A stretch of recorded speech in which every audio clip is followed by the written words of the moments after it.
एक शाम का वक्त था। एक नया शादीशुदा जोड़ा आर्यन और रिया बाइक पर शहर की तरफ जा रहे थे। दोनों जल्दी में थे क्योंकि सफर लंबा था। लेकिन थोड़ी दूर जाते ही सामने से एक ट्रक बहुत तेजी से उनकी तरफ आता देखा। आर्यन घबरा गया। उसने बिना सोचे बाइक को एक तरफ मोड़ दिया और एक अनजान रास्ते पर घुस गया। बाइक संभालते संभालते किसी तरह आगे बढ़ी ही थी कि कुछ ही दूर जाकर अचानक इंजन धड़ धड़ाकर बंद हो गया। आर्यन ने दोबारा स्टार्ट करने की कोशिश की, एक बार फिर दूसरी बार, लेकिन बाइक ने साथ नहीं दिया। दोनों ने जब आसपास देखा तो चारों तरफ घना अंधेरा था और हर तरफ सिर्फ एक भरी हुई खामोशी। फिर दोनों बाइक से नीचे उतरे। रिया ने घबराकर खेत की तरफ इशारा किया। आर्यन, वहां देखो। खेत के बीच सूखी घास के बीच एक पुतला खड़ा था। आर्यन ने नजर डाली और हल्का सा हंसा। अरे रिया, ये तो बस बिजुका है, पक्षियों को भगाने के लिए होता है। तुम बेकार में डर रही हो। यह कहकर वह बाइक चेक करने लगा, लेकिन रिया की नजर उस पुतले से हटी नहीं। तभी उसे लगा जैसे उस पुतले का सिर थोड़ा सा, बस थोड़ा सा हिल गया हो। रिया जोर से चिल्लाई, आर्यन, वो हिला, मैंने देखा, वो हिला। आर्यन ने गुस्से में कहा, क्या यार, तुम भी। और वह खेत की तरफ मुड़ गया। तभी एक खौफनाक मंजर हुआ। उस पुतले ने एक अजीब दिखने वाले इंसान का रूप ले लिया। उसका शरीर बिल्कुल सूखा था, रंग अजीब सा नारंगी, आंखें बाहर निकली हुई और चेहरे पर एक शैतानी पागलपन भरी मुस्कान थी। वह इंसान नहीं लग रहा था, बल्कि भूखा जानवर लग रहा था। यह देखकर दोनों की रूह कांप गई। रिया चीख उठी, भागो आर्यन, भागो। दोनों गांव के अंदर की तरफ चीखते हुए जान बचाने के लिए भागने लगे। बचाओ, बचाओ। गांव इतना वीरान था कि उनकी चीखें खुद से ही टकराकर खामोशी में डूब जा रही थी। तभी वह अजीब प्राणी एक जोरदार छलांग लगाता है और सीधा उनके सामने आ खड़ा होता है। उसे देखते ही आर्यन लड़खड़ाकर गिर पड़ा। रिया ने कांपते हुए हाथ जोड़कर बोला, प्लीज हमें कुछ मत करो, हमारी नई नई शादी हुई है। लेकिन उस शैतान की आंखों में कोई रहम नहीं था। एक ही झपट में उसने रिया का गला अलग कर दिया और अगले ही पल उस शैतान ने आर्यन को दबोच लिया। जब तक उसकी सांस पूरी तरह थम नहीं गई, वह उसे कुचलता रहा। फिर खेत की सूखी घास को दोनों के खून से लाल रंग में रंगा दिया और फिर एक खौफनाक हंसी हंसा, जिसकी आवाज गांव की खामोशी के बीच गूंज उठी। फिर सुबह हुई। गांव के इंचार्ज इंस्पेक्टर रायस्टार, जो कभी इसी गांव का एक लड़का था, एक हवलदार के साथ वहां पहुंचा। खेत में उन्हें सिर्फ लाल खून के दाग मिले और जमीन पर पड़ा एक कद्दू। लाशों का कहीं कोई निशान नहीं था। हवलदार ने घबरा कर पूछा, सर, यहाँ कोई जंगली जानवर रहता है क्या? लाशों का पता ही नहीं चल रहा। रायस्टार ने जमीन पर पड़े उस कद्दू को देखा और गंभीर आवाज में बोला, ये कोई जानवर नहीं है रे, ये थुंग थुंग का शाप है। हवलदार सुनकर हैरान रह गया और थोड़ा घबरा कर बोला, शाप? कैसा शाप सर? रायस्टार ने एक गहरी सांस ली और गांव के उस डरावने राज से पर्दा उठाया। पता है हवलदार, कुछ गांव खाली नहीं होते, उन्हें खाली करवाया जाता है। ये बात तब की है जब मैं छोटा था, 20 साल पहले।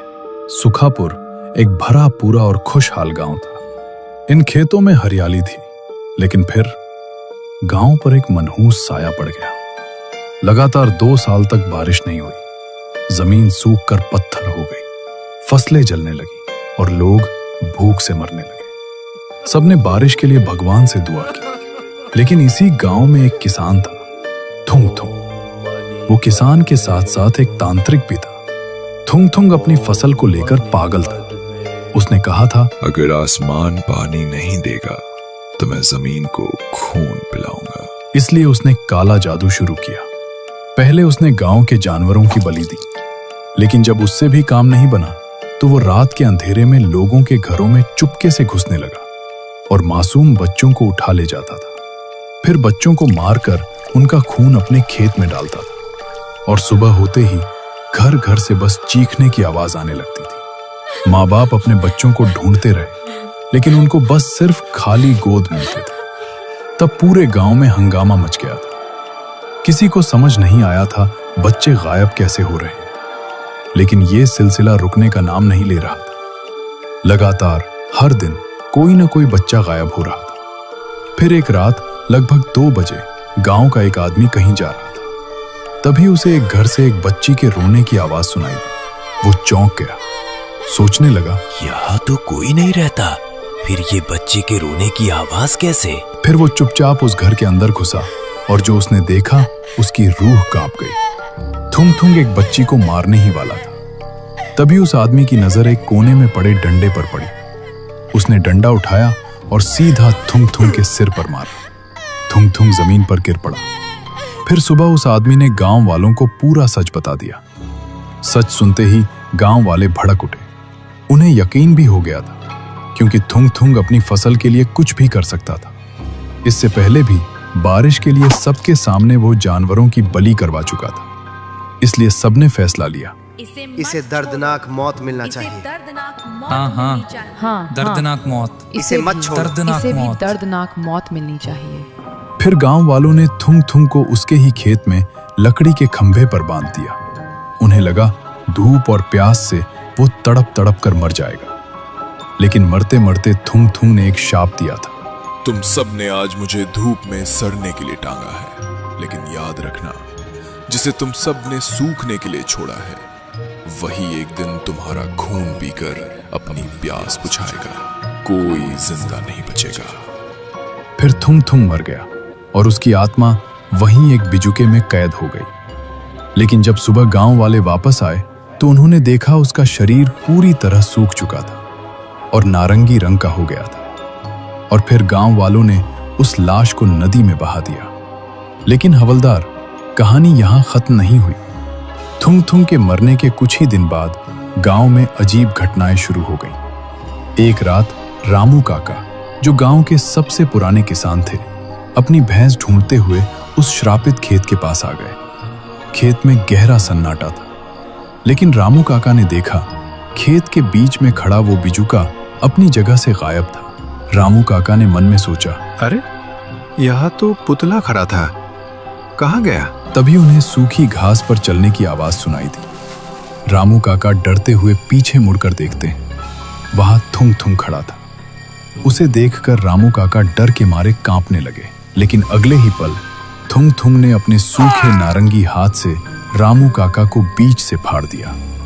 जब सुबह गांव वाले आए तो सब कांप उठे। किसी को कुछ समझ नहीं आया ये कैसे हुआ। सबको लगा ये किसी जंगली जानवर का काम होगा। लेकिन उस दिन के बाद से हर रात खेत के बीच से रोने की आवाजें आने लगी और सुबह होते ही गांव के हर कोने में सिर्फ लाशें मिलती रहीं। फिर एक दिन गांव के पंडित ने सबको इकट्ठा करके कहा, ये किसी जंगली जानवर का काम नहीं है, ये थुंग थुंग का काम है।